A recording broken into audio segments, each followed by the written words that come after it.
Welcome back, everyone, to week 42, which I hope to keep rather brief, but in this video, there's just going to be a few points, a few light rants, and a few picks. So let's get to it.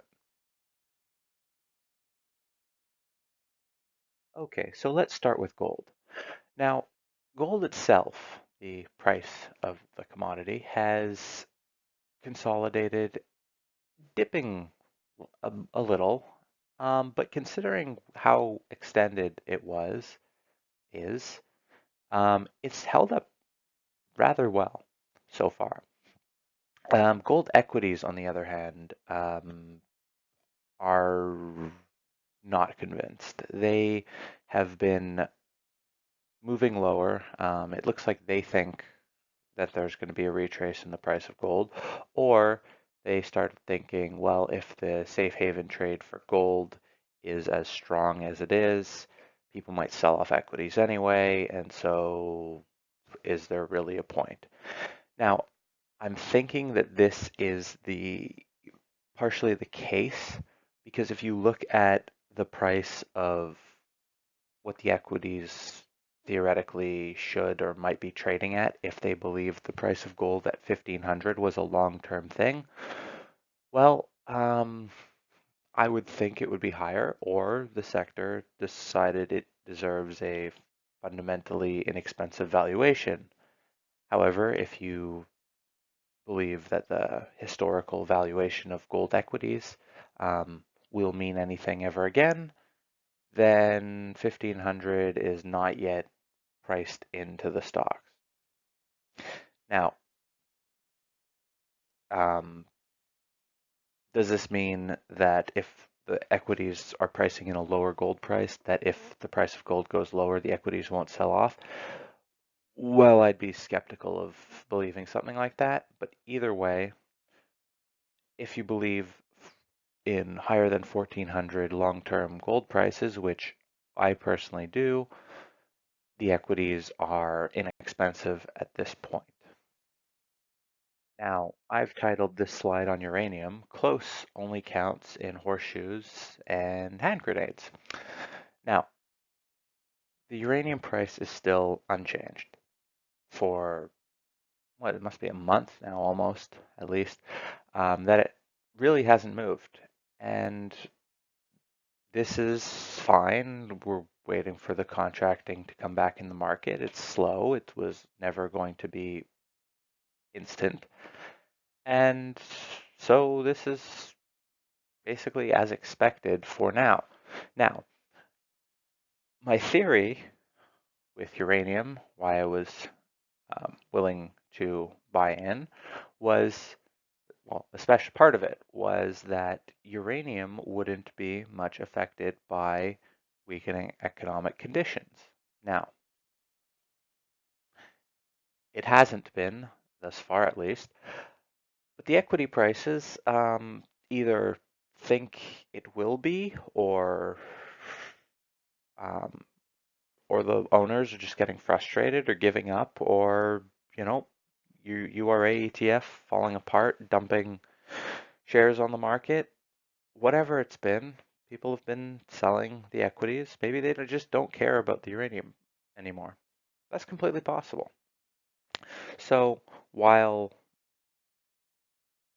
uranium hasn't moved and it's still in the type of category of a not one-way type bet, but kind of one-way bet, as Druckenmiller calls it, the equities don't see it that way, and so they've been moving down. Now, that's fine.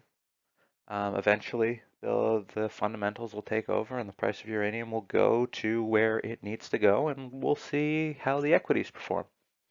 I think a few of them will probably go a little higher. But again, we'll see. Uh, as for the final point I want to make on uranium, it is simply a few months ago, a lot of people were very excited about uranium and how it was a contrarian play, and there was there was a lot of excitement, and the equities moved up a little along with the price a little, but then they continued and they held up even when the price moved back. Now, at at a point a few months ago, and I can't remember exactly when it was, but if you've seen all the videos, you might have remembered this. I said I don't see it as a contrarian play anymore, which is fine because eventually the market has to figure out what is actually happening. And if the contrarians are right, then eventually the market will have to agree with them, us, however you want to clarify that. Um, but my point for today was that with this renewed sentiment, I'm I said a while ago, I don't know if I covered this, I said I didn't think it was a contrarian play anymore because people were excited and the equities were rather strong. But I'm reversing that thought because now with them going down for no reason, um, I find it a contrarian play once again. Now, does this matter in the grand scheme of things? No. But I didn't think it was, and I do think it is again. That's it. Okay, so I find this fascination all around with the yield curve now very interesting. Now, it's possible that viewers in this channel just aren't interested in the yield curve, which is fine. I'm just seeing a lot of interest around in general, people talking about the yield curve, asking questions, which is fine. But I just find it funny because a few months ago, I made a poll on Twitter where I asked which video should I make next, and one of the options was about a yield curve, which at that point had started inverting.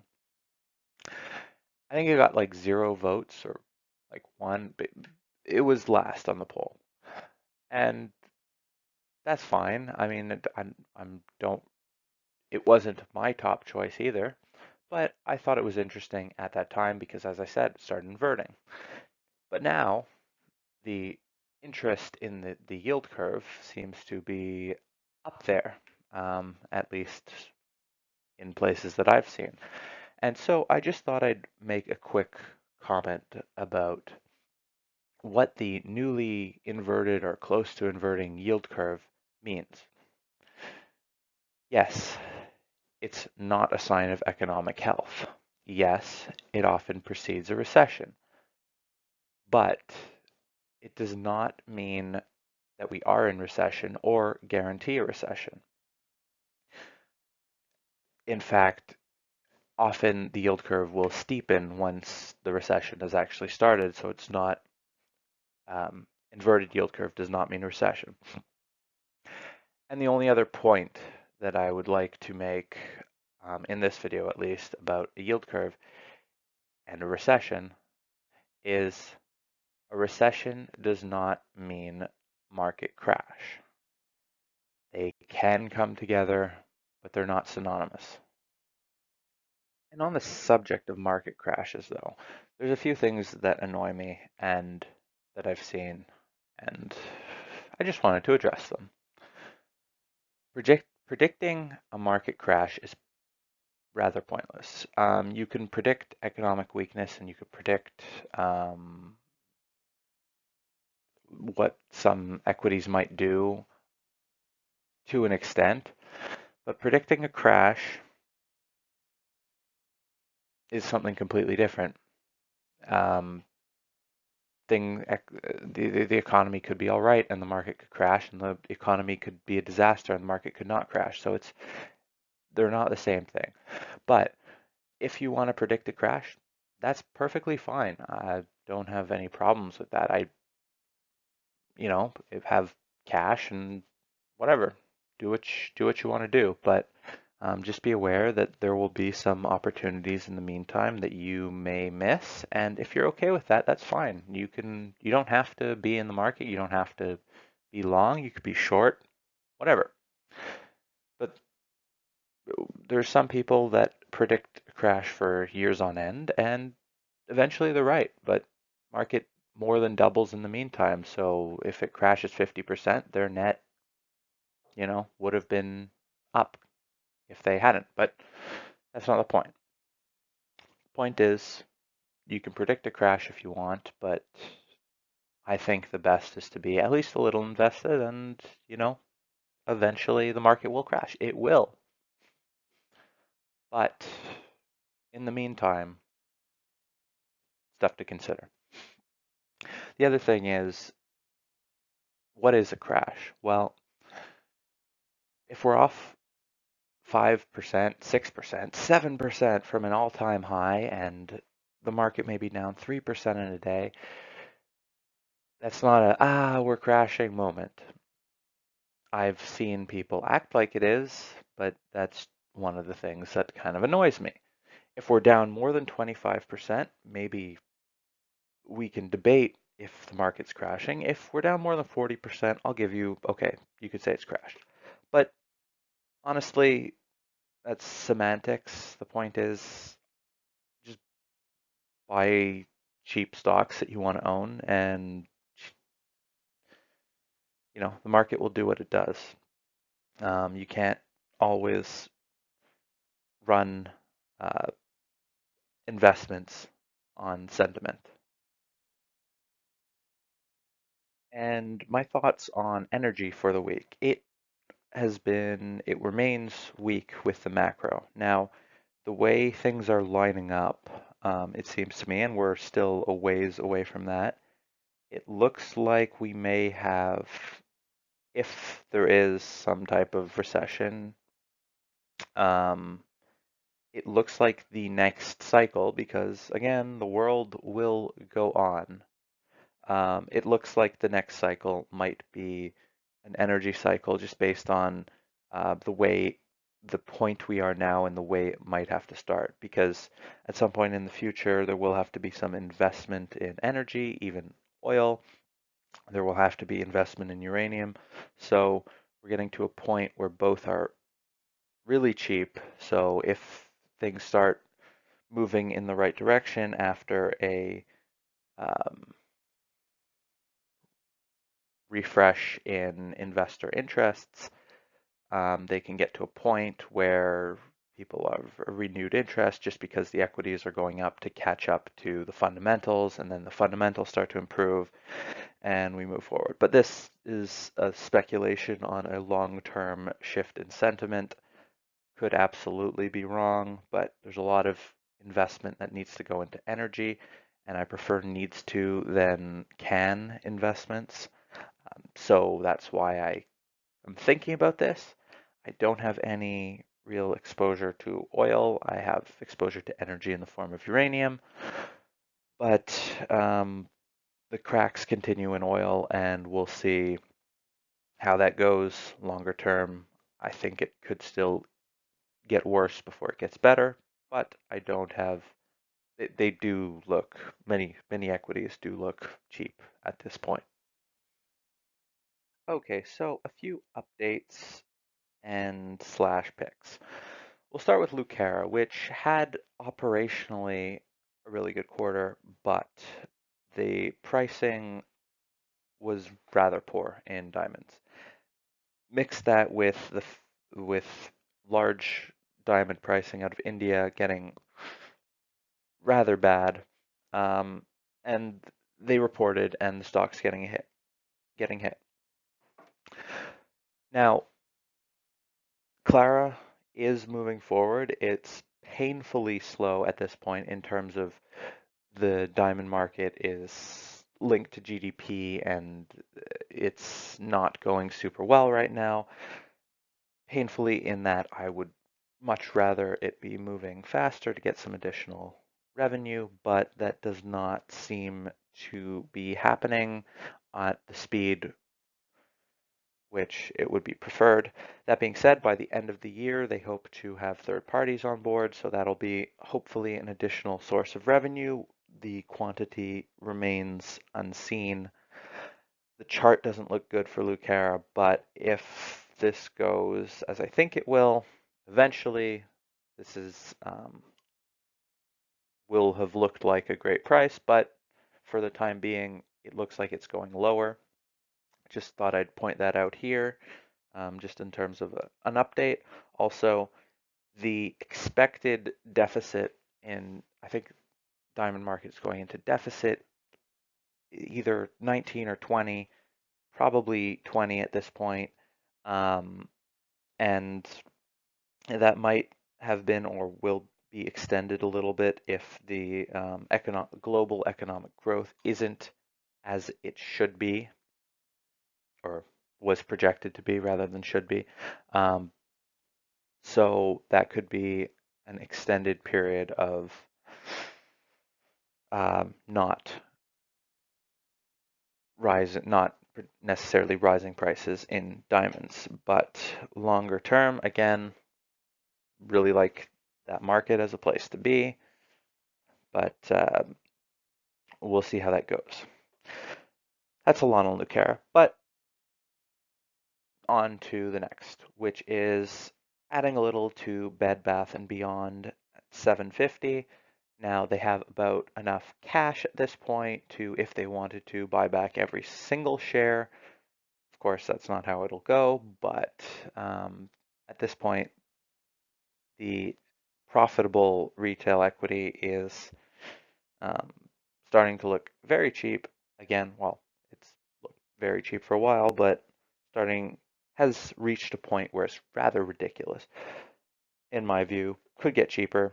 That's how markets work. But yeah, so that's an ad, despite the retail apocalypse or the, e-retail taking over the world or whatever. Okay, I disagree that that will entirely happen. And lastly, we have Next Gen Energy. It's come off a bit from where it was before.